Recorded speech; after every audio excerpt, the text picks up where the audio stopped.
Isang jong imei Baniman amadim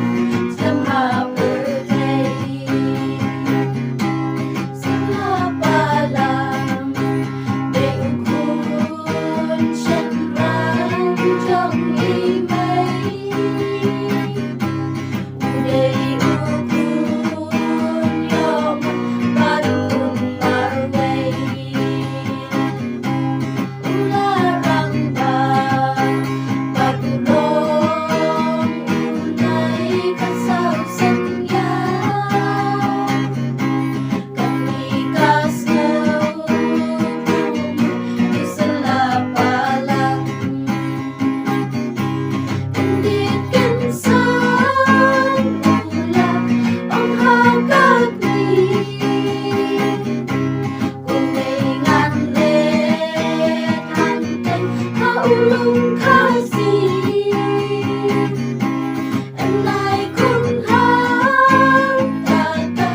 Noong gabi Henry umsnap yata Jings neng jonghi Ula ino Hamta marwei alagag ni Henry raja ako Basekas ni Udang hujan